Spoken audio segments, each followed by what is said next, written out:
Assalamualaikum warahmatullahi wabarakatuh. Kami dari kelompok 5 akan mempresentasikan hasil diskusi kami mengenai pemakaian huruf dan penulisan kata. Sebelumnya, saya akan memperkenalkan kelompok saya. Yang pertama, Karina Eka Nurfadila. Yang kedua, Siti Nur Amalia. Yang ketiga, Ayu Wahyuni. Yang keempat, Yuhyi Nufus Insara. Yang kelima, Lutfia Anissa. Yang keenam, Feti Fatimah. Dan yang ketujuh, Liuda Iklima. Materi pertama akan disampaikan oleh Lutfia Anissa, kemudian akan disampaikan oleh Siti Nur Amalia, kemudian Karina Eka Nurfadila, kemudian Ayu Wahyuni, kemudian Feti Fatimah, kemudian Liuda Iklima, dan Yuhyi Nufus Insara. Dalam bahasa Indonesia, jumlah abjad yang diketahui terdapat 26 huruf yang terdiri dari 5 huruf vokal A, I, U, E, O, dan 21 huruf konsonan yaitu B, C, D, F, G, H, J, K, L, M, N, P, Q, R, S, T, V, W, X, Y, dan Z. Selain huruf-huruf tersebut, adapun kaitannya dengan ilmu fonologi, bunyi-bunyi yang ditimbulkan berdasarkan huruf-huruf itu bermacam-macam. Dari bunyi konsonan tak bersuara seperti P, T, K, F, C, S, X, Y, dan H, konsonan bersuara seperti B, D, G, J, sampai dengan huruf nasal yaitu N dan M. Pun jenis-jenis huruf, yang pertama yaitu huruf abjad. Seperti yang dijelaskan sebelumnya, huruf abjad ada 26 yang sehari-hari kita gunakan seperti A, B, C, D, E, F, G, H, I, J, K, L, M, N, O, P, Q, R, S, T, U, V, W, X, Y, dan Z.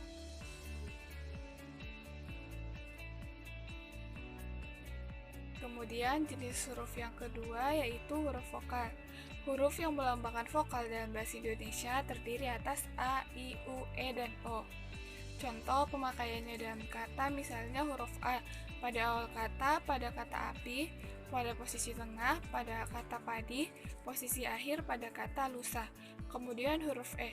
Nah, untuk penggunaan huruf E ini, untuk keperluan pelafalan kata yang benar, tanda aksen dapat digunakan jika ejaan kata menimbulkan keraguan. Misalnya, penggunaan pelafalan huruf E pada umumnya pada kata enak, petak, dan sore, sedangkan huruf E yang menggunakan aksen, misalnya emas, kena, dan tipe. Kemudian huruf I pada kata itu, simpan, dan murni, huruf O pada kata oleh, kota, dan radio, kemudian huruf U pada kata ulang, bumi, dan ibu. Terima kasih kepada Saudari Lutfia Anissa yang telah membuka presentasi dan menjelaskan slide-slide sebelumnya. Slide berikutnya akan saya jelaskan mengenai bagian C, huruf konsonan. Huruf yang melambangkan konsonan dalam bahasa Indonesia terdiri atas huruf-huruf B, C, D, F, G, H, J, K, L, M, N, P, Q, R, S, T, V, W, X, Y, dan Z. Berikutnya adalah contoh pemakaian konsonan di dalam kata. Terbagi dalam 3 posisi, yakni posisi awal, posisi tengah, dan posisi akhir. Semua huruf konsonan tersebut mempunyai contoh-contoh dalam posisi tersebut. Saya akan menyebutkan beberapa contohnya. Yang pertama, dalam huruf B. Pada posisi awal, B bisa menjadi bahasa, tengah, sebut, dan yang terakhir, adab.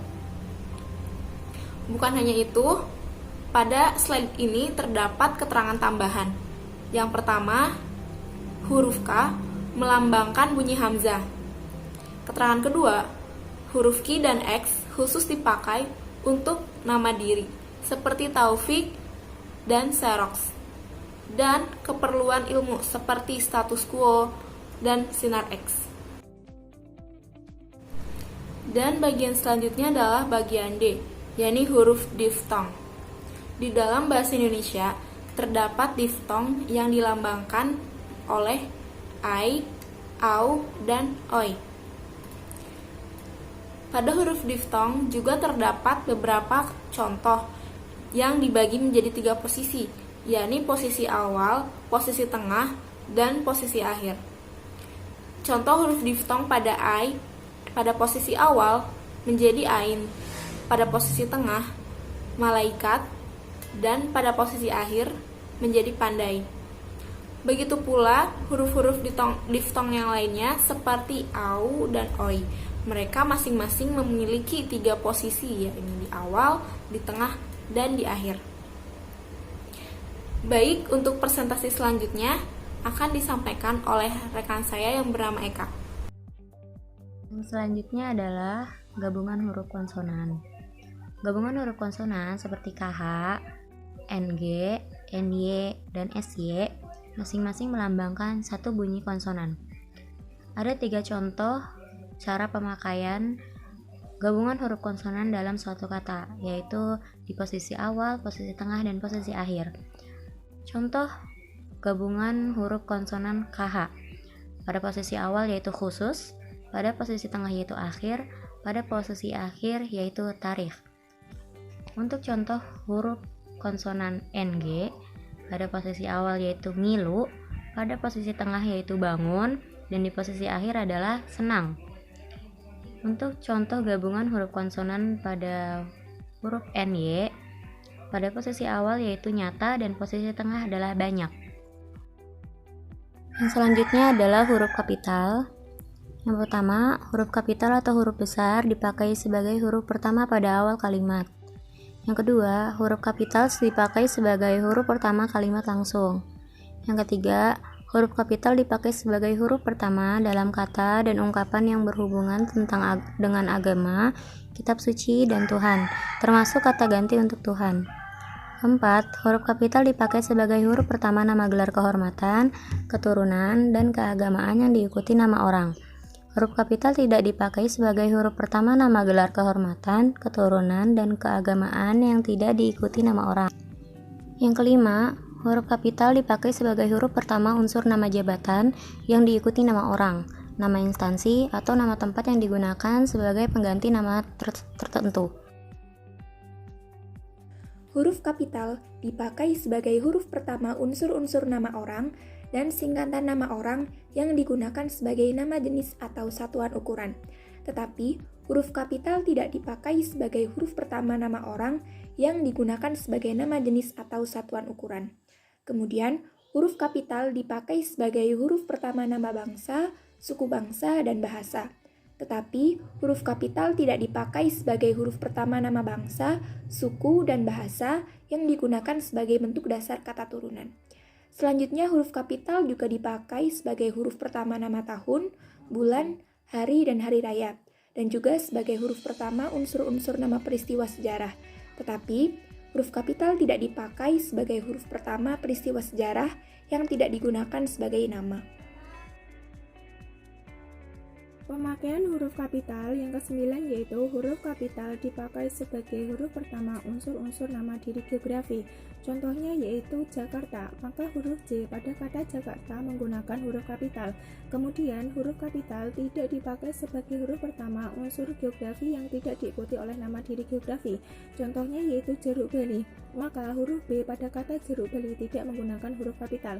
Kemudian huruf kapital dipakai sebagai huruf pertama semua unsur nama resmi negara, contohnya yaitu Perserikatan Bangsa-Bangsa, maka huruf P dan B menggunakan huruf kapital. Kemudian huruf kapital tidak dipakai sebagai huruf pertama kata yang bukan nama resmi negara, contohnya yaitu orang itu berbicara ke Inggris-Inggrisan, maka huruf I pada kata ke Inggris-Inggrisan tidak menggunakan huruf kapital.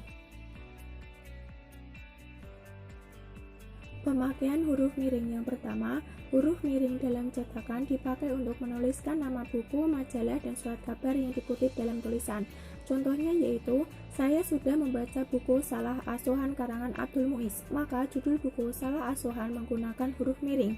Kemudian, huruf miring dalam cetakan dipakai untuk menegaskan atau mengkhususkan huruf, bagian kata, atau kelompok kata. Contohnya yaitu huruf terakhir kata abad adalah D, maka kata abad menggunakan huruf miring. Kemudian huruf miring dalam cetakan dipakai untuk menuliskan kata atau ungkapan yang bukan bahasa Indonesia, bisa bahasa asing, bahasa daerah, atau bahasa ilmiah. Contohnya yaitu Garcinia mangostana merupakan nama ilmiah buah manggis yang menggunakan huruf miring. Selanjutnya adalah huruf tebal. Pertama, huruf tebal dalam cetakan digunakan untuk menuliskan judul buku, bab, bagian bab, daftar isi, daftar tabel, daftar lambang, daftar pustaka, indeks, dan lampiran. Yang kedua, huruf tebal tidak dipakai dalam cetakan untuk menegaskan atau mengkhususkan huruf, bagian kata, kelompok kata. Untuk keperluan itu digunakanlah huruf miring. Yang ketiga, huruf tebal dalam cetakan kamus dipakai untuk menuliskan tema dan subtema, serta untuk menuliskan lambang bilangan yang menyatakan polisemi. Selanjutnya adalah penulisan kata. A. Kata dasar. Kata yang berupa kata dasar ditulis secara satu kesatuan. B. Kata turunan. Yang pertama, imbuhan, berupa awalan, sisipan, dan akhiran. Ditulis serangkai dengan kata dasarnya. Yang kedua, jika bentuk dasar berupa gabungan kata, awalan, atau akhiran, ditulis serangkai kata yang langsung mengikuti atau mendahulunya. Yang ketiga, jika bentuk dasar yang berupa gabungan kata mendapat awalan dan akhiran sekaligus, maka unsur gabungan kata itu ditulis serangkai. Yang keempat, jika salah satu unsur gabungan kata hanya dipakai dalam kombinasi, maka gabungan kata itu ditulis serangkai. Bentuk kata ulang. Dalam beberapa jenis kata ulang seperti kata ulang menyeluruh atau dwilingga, kata ulang berubah bunyi, kata ulang berimbuhan, dan kata ulang semu, maka ditulis secara lengkap dengan menggunakan tanda hubung. Kemudian untuk gabungan kata terdiri dari 3 aturan. Yang pertama, ada gabungan kata harus ditulis secara terpisah jika gabungan kata tersebut merupakan kata majemuk atau istilah khusus. Contohnya adalah orang tua, anak tiri, mata acara, dan lain-lain. Yang kedua, gabungan kata yang berpotensi menimbulkan salah persepsi harus ditulis dengan tanda hubung. Contohnya, dalam kalimat ibu bapak kami sedang berada di luar kota. Maka kata ibu bapak itu di tengah-tengahnya kita sisipkan tanda hubung. Kemudian yang ketiga, ada beberapa gabungan kata yang ditulis secara serangkai. Gabungan kata yang ditulis secara serangkai tersebut kita aplikasikan pada pemakaian kata gantiku, kau, mu, dan nya. Nah, kata gantiku, kau, mu, dan nya ini ditulis secara serangkai dengan kata yang mendahului atau yang mengikutinya. Contohnya adalah kata untukmu, kepadaku, miliknya, dan lain-lain. Kemudian kata depan di, ke, dan dari. Apabila menunjuk kata tempat, maka ditulis secara terpisah dari kata yang mengikuti atau mendahulunya. Contohnya adalah kata di sekolah, ke pasar, dari taman, dari kampus, dan lain-lain. Selanjutnya penggunaan partikel. Yang pertama, partikel kah, lah, dan tah ditulis secara serangkai dengan kata yang mendahului atau yang menyertainya. Yang kedua, partikel pun ditulis secara terpisah dari kata yang menyertainya.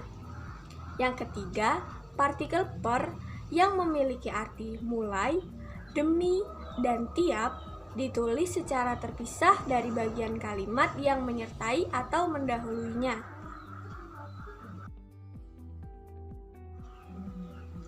Kesimpulan, pemakaian huruf diantaranya mengenai abjad, konsonan, vokal, gabungan huruf konsonan, huruf kapital, huruf miring, serta huruf tabel. Penulisan kata diantaranya meliputi kata dasar, kata turunan, bentuk ulang, gabungan kata, kata ganti. Kata ganti ini terdiri dari ku, kau, dan mu, serta kata depan yang terdiri dari di, ke, dan dari, serta penggunaan partikel. Sekian presentasi dari kelompok kami mengenai pemakaian huruf dan penulisan kata. Semoga dapat menambah wawasan dan pengetahuan teman-teman mengenai pemakaian huruf dan penulisan kata. Apabila ada kesalahan, kami mohon maaf. Wassalamualaikum warahmatullahi wabarakatuh.